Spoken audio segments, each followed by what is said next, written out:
God lost faith in humanity, so he sent killer grandmas to deal with us. We start off with the guy falling from the sky. It's December 23rd, so I guess this must be Santa after too much sharing. Quick, breathalyze him before he disappears up a dancer's chimney. He gets scared by a dog and points his curved dagger at it, which gives it Vietnam-style flashbacks to that one visit to the vet. The man takes his blade and cuts some collar from his neck. Now the dog will respect him. The man busts into a warehouse and performs some first aid on his back. He's got 2 holes there. Now if they need to give him CPR, they can play him like a flute. That's Christmassy, right? Then he finds a badass coat and loads dozens of guns into his bag. If this really is Santa, that better not be for the weird kid I bullied that one time. Okay, he bullied me, but so what? Pokemon underpants are cool, alright? Whoop, whoop, that's the sound of the police. 2 cops are driving around the city doing what every cop does, calling people filthy animals and dreaming of burning them all. Oh, there'll be a lot of burnings. Spoiler alert. Boom, massive explosion stops the police from dreaming. That's our booze man who has stolen a bag of guns for $1 million.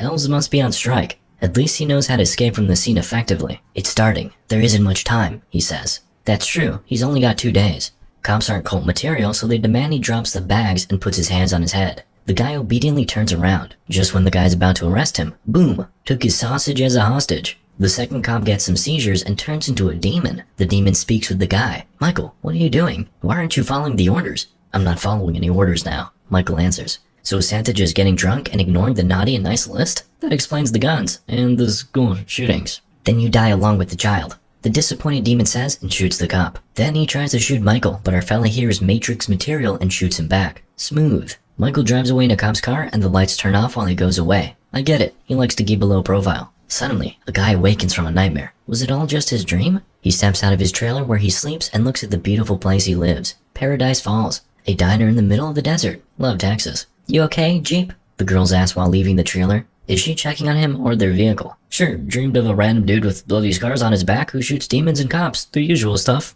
The girl's name is Charlie and she's 8 months pregnant. Jeep here worries a lot about the place he's living in and pregnant Charlie. But guess what? That's not even his baby. Oof, score. We've had so many simps on this channel, but this guy's a champion. We have a specific word for that type of person, but I believe YouTube won't let me say it. Even the girl he loves makes fun of him. Oh well. When the best match around you is tumbleweed and cactus, I'll go for anything that breathes. Charlie is not that bad either. She thanks Jeep and Bob for everything they do for her. She's now ready to be a mother, and with the way inflation is going, I don't blame her. But Charlie is ready to help. He's got a ton of Bitcoin. Oh wait. A for effort though, Jeep. Your best friend forever material. The following day, Mr. Bob tries to fix the TV by hitting it hard. Classic. Things were easier back in the day. When I do the same with my iPad, it cracks right after the 10th punch. But carrying a VCR around hurts my back. There's also Chief in the kitchen. His name is Percy and he has one hand. Pirates of the Caribbean material. Percy believes kicking the TV won't help, but Bob is a man of his word. He'll fix the darn thing no matter how hard he has to punch it. The young lady over here dressed like Avril Lavigne is Audrey, and her concerned parents are Sandra and Howard. They are indeed worried about the girl getting knocked up in the middle of the desert, but Audrey calms them down. She's not into local meth heads. Darn, I'm out then. Who wrote this? Now we meet Kyle. He's a dude who got lost in Meth Head County. Unlucky, bro. He decides to hit Paradise Falls for a phone call. You'll regret it. There, he meets Charlie, who enjoys a cigarette. Whatever doesn't kill you makes you stronger, I guess. Doesn't matter about the baby. He isn't born yet to get killed, right? That's a motto for an abortion clinic. Kyle is a bit concerned about Charlie's habits, but not enough to quit himself. She shares a cigarette and enjoys some small talk with the stranger when Jeep interrupts her intentions to find yet another baby father. You better stick with Jeep, girl. There aren't so many dumb men out there. They get inside the cafe where Charlie sells Kyle cigarettes. Bob is concerned about where she's been and hopes she didn't smoke. Charlie strikes back, saying Bob ain't the one to judge. Bob parries, saying he quit 2 years ago. Nice one, Bob. I also quit 5 minutes ago. For good this time. Bob still carries a lighter though. He says it's sentimental. He got it from his ex-wife, whom he hated. I keep saying that about a bottle of Jack Daniels when I get caught in the park, but cops don't believe me. Meanwhile, Howard here asks Bob to hurry his son Jeep, who's fixing the family's car. Bob comes to Jeep. The boy found some trash and keeps cleaning it for some reason instead of fixing a car. Bob is not impressed. Oh, I know that look. I keep getting it from my parents whenever I mention that I'm a YouTuber. Bob here is to share his opinion about Charlie and her baby. Following a girl like a puppy is probably not the best idea. Especially a pregnant one. Especially if she's pregnant with someone else's baby. She's not like everyone else, Dad. I keep dreaming of her. I can't explain it. Blah blah blah. They don't sell Hub Premium here? Guess not. Didn't he also dream of demons? Maybe his account got banned. Dad then shares his story. How he bought a place in the middle of nowhere and how his wife thought he was crazy. The old man couldn't explain it either. He found something romantic here, you know, in the sand, like Anakin Skywalker. He also believed a huge mall would be built nearby. A Darth Mall? I'm sorry. and the diner would turn into a gold mine like the one he invested in through that email in the spam folder. But surprisingly, Bob made an investment mistake. The mall was built in another county. Don't worry, Bob, it happens and we all make investment mistakes. I once puffed up so much oregano, I bought a massive $1,000 ice cream. Turned out it was a mattress, but I ate it anyway and it tasted like a good night's sleep. But I still felt kinda stupid. Bob felt stupid too. Now he sees Jeep being stupid. Learn from others' mistakes, they say. Damn clever. Bob returns to the family saying Jeep is close to fixing the car. Liar. At the same time, Jeep sees another excuse to do nothing. A huge dark cloud coming right at him. Meanwhile, it's round 2 for Bob versus TV. And it seems he's losing the battle. Oh wait, he fixed it. But the thing shows some eerie, it's not a test thing on the whole screen. What is it? Bob thinks it's a test. Dude, it clearly says it's not. Is this what happened with the whole mall incident? Kyle gets nervous and asks Bob for a phone. While everyone gets concerned about the message, Percy turns on the radio. It beeps just like the TV. That's strange. In Bob's office, Kyle talks with the mother of her son. They're arguing while the phone breaks too. What's happening? Earthquake? Terrorists? Audrey assumes. Sure, blame the poor terrorists for everything. Republicans. In the back, Jeep is looking at the Mercedes like it's an alien aircraft. Guess he won't be fixing that anytime soon. An old lady drives to the diner. She seems to be pretty excited about something. She orders a raw steak. Really? With your teeth? While waiting for her steak, old lady Gladys enjoys small talk with the other guys in the diner. They ask Gladys if she knows about the TV and phone breaking, but she calms them down. It'll all be over soon. Jeep comes and tells Dad there's something wrong with the car's computer, and he can't fix it. Right, probably found another garbage can to clean. Or a pregnant girl to hit on. Gladys asks Charlie why she doesn't have a husband, but the girl's inner feminist has to kick in, saying she don't need no man. But what about the baby? Your baby is gonna burn. Charlie is taken aback. Excuse me? The old lady repeats, this time cursing. Things are getting very eerie now. Starting to think this isn't a Christmas movie. The old lady enjoys her raw steak, laughing, saying all the babies will burn. Then curses Sandra for no reason. They put something in the meat, I'm telling you. My man Howard shows some gentleman skills and goes to kick some old bud, which he instantly regrets after getting beaten to the neck. Some demonic crap starts happening. Percy's the fastest to react. He throws a frying pan at her head. Fortnite school, but she didn't really feel it. Bob grabs his shotgun while the old lady runs on the ceiling. He tries to shoot her and misses. The lady barks, then comes down and throws a mega punch. Jeep picks up the shotgun and aims at the lady. Bob can't shoot as he's worried her ability to sense imminent baby burning might come in handy somehow. Luckily, our man Kyle does the job, then goes to save Howard, who's slowly dying. The party seems to be heated already, but it's just the beginning. The family runs to Kyle's car with Percy, trying to save Howard. They're driving right into the creepy black cloud. Why is it buzzing? It's a cloud full of flies. At the diner, Jeep throws up. Finish that steak? Nah, he was just a bit nervous that he couldn't shoot the old lady. Bob doesn't blame him. It takes some heavy balls to shoot a load in someone and then leave them, kinda like Charlie with her baby. Ha, sorry Jeep. The party returns to the diner, hiding from the flies. They look at the pretty Gladys. Oof, better throw her away. The flies are gone, but someone's coming. Oh, a police car, finally. It's my stylish coat. Bob gets pretty emotional immediately. Shows your teeth. Michael is a hard player, but eventually shows them. Yellow boys. That's not enough for Detective Bob. What are you doing with your LA police car here? In Nebraska? Or Texas? No idea where the hell we are anymore. Michael keeps speaking meaningful sounding phrases without any meaning. That triggers Bob. Instead of explaining, Michael simply takes his shotgun. Things escalate quickly. Percy comes, calming down the situation. They're here, Michael says, giving Bob his shotgun back. Who's coming? What for? No time for explanation. Grab these guns I stole. Our suicide squad gets inside the diner and blocks all the doors. It goes dark and the lights go off. So the boys go to the roof. Girls stay in the diner. You too, Jeep. Suddenly, they hear something. An ice cream truck. Finally, it's getting pretty hot in the desert, even on Christmas. The creepy guy gets out and smells something rotten. I swear it wasn't me. It was Kyle. Ice cream fella gets angry, enlarges like a large rubber man from Fantastic Four, and gets shot. Well, that was easy. Oh wait, there comes more. Ice cream? Nah, regular NPCs. The massacre begins. They blow up a few cars. Michael even RPG'd some fella. Looks good. NPCs walk right into bullets, but there are too many of them. One smashes the diner's window. It steals Howard. Creepy. Girls try to fight back. The situation looks terrible until Michael comes and shoots them. Be gone, zombies. Or are they demons? Whatever. NPCs retreat, so I guess wave 1 is cleared. Everyone's good, except Howard. He's gone for good. Sandra can't believe it and goes a bit crazy. Bob demands answers from Michael. Finally, the guy breaks. It turns out God became mad at people for using TikTok. The goal? Exterminate humankind. The NPCs are the army. They're just regular weak people that got possessed and are now used as God's weapon. Angels operate the party, and Michael was one of them before. Bob goes all skeptical and atheist. Come on bro, who made the old lady run on the ceiling then? Science? Percy reminds him to look outside, so Bob turns off his inner Stephen Hawking. So what is Michael doing here? He came to protect Charlie. Turns out her child is the only hope humanity has of survival. Nice. Is he something like Jesus the Second? We don't know yet. So they have to survive until the baby comes.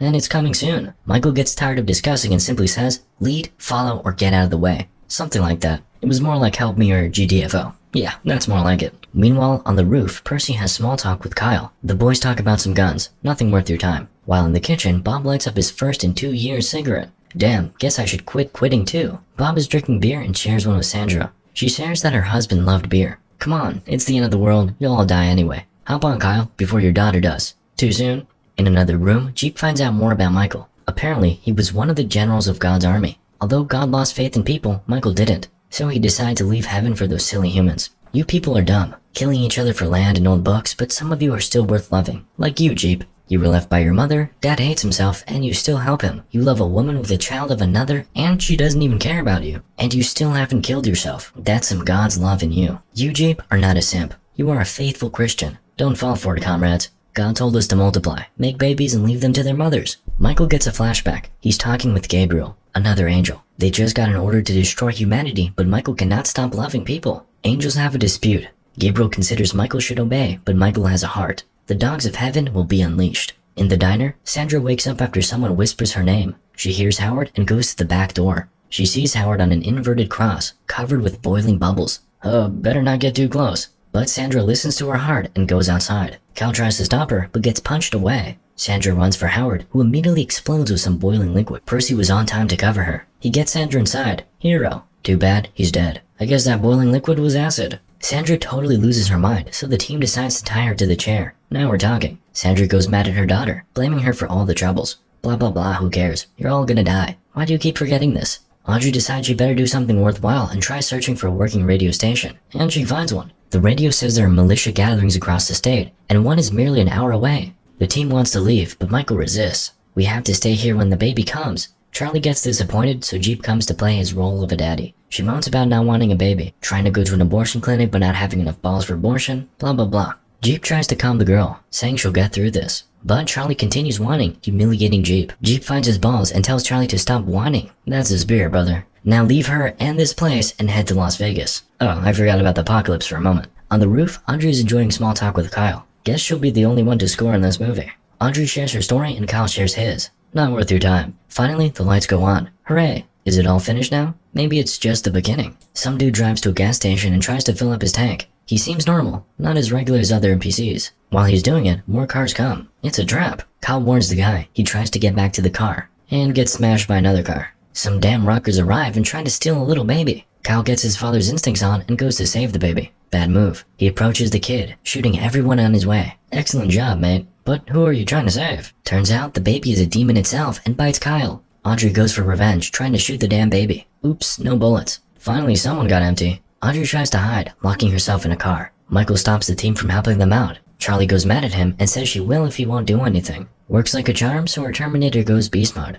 Poof, bam, boom. He gets to the car and burns everyone down. Then saves Audrey and gets her to the diner. Oops, you got the baby here. He rushes to Charlie, trying to cut her belly, and somehow gets his fingers off. Didn't your parents ever tell you it's dangerous to play with sharp objects? Lights go out and the baby escapes. I know the pattern. Look at the ceiling. It was indeed there at the moment. Now it's behind Bob. Michael throws it from Bob's back and Jeep finishes the job. Nice one. Our boy here gets bigger and bigger. Charlie screaming, her baby is coming. Right on time. We proceed to the delivery scene when we suddenly hear a loud trumpet. He's coming, Michael says. Don't know who that is, but he prefers to enter location effectively. Meanwhile, there are thousands of NPCs on the street. But it doesn't matter how, the baby is born. Charlie is not as happy as Audrey, who goes straight to her mom to share her happiness. Mom enjoys it, saying sorry to Audrey. Oh wait, she got something on her mind. Don't trust her, she's crazy.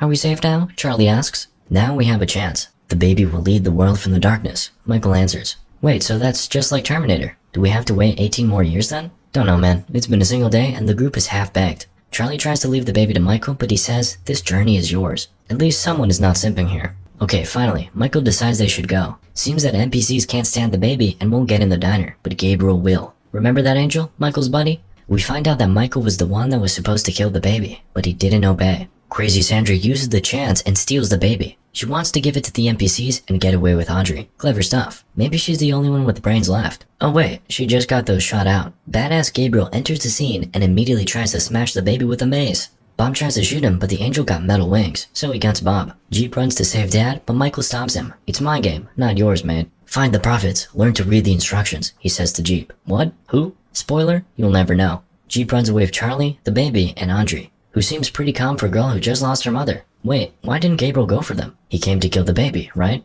It's simple. First, we must see the epic battle between angels. Nice. While the rest of the team manages to escape, Michael tries to calm Gabriel down. The fight begins. Mace versus machine gun. Who wins? They fight, shoot, epic stuff. First, it was Gabriel leading the dance. Then, Michael took the lead, going 50 shades on Gabriel, but he managed to get his weapon in his hands and pierce Michael. Oh, that's sad. Michael dies, and goes straight to heaven. Meanwhile, Jeep starts getting some weird tattoos. The instructions. We hear Bob. He's barely alive, playing with his lighter. What for? Oh wait, there's a gas leak. Bye-bye, Gabriel. Boom. The Walking Deads manage to get to the safe camp. Almost. Gabriel catches them. Jeep tries to shoot him off. Bro, it's not that simple. He's an angel after all. Audrey shoots him with a flare gun, which confused him for a second and made me laugh, but still not effective. Jeep speeds up. He's got a plan. Finally, he hits the brakes. Gabriel gets thrown out of the window, spinning on the road like a tire. The car gets smashed too. Anyone alive? Jeep is. Charlie too. The baby is also alive. How in the... Doesn't matter. Audrey didn't make it. No more spot on the plot. Jeep and Charlie proceed on foot, and almost make it. Gabriel strikes again. He demands the child. Jeep throws him away from the cliff. Why do you continue to fight? Gabriel asks. You suck. Jeep answers. Epic. The dude was about to get killed, but suddenly the light turns on, and Michael comes from the sky, with his epic armor and wings back. Wow, didn't know they could do this, these angels. Michael cuts Gabriel. Finish him. Nah, you go finish yourself, Wingy boy. Gabriel runs away, and Michael goes back to the sky. Can't you give a ride to Jeep and Charlie? No, Jeep. You are the true protector. These angels. Hooray, they got to the camp. And they drive away now. Wait, that's it? Look how Jeep smiles. The fellow smiled for the first time in the movie and gave me some creeps. Yeah, they drive away in the horizon. So what's gonna happen next? What is with the prophets and instructions? Who's that baby? Guess there should have been a second part of the movie. Well, 12 years have passed and the film was a disaster. But as Michael said, have faith. Moral of the story? Get religion.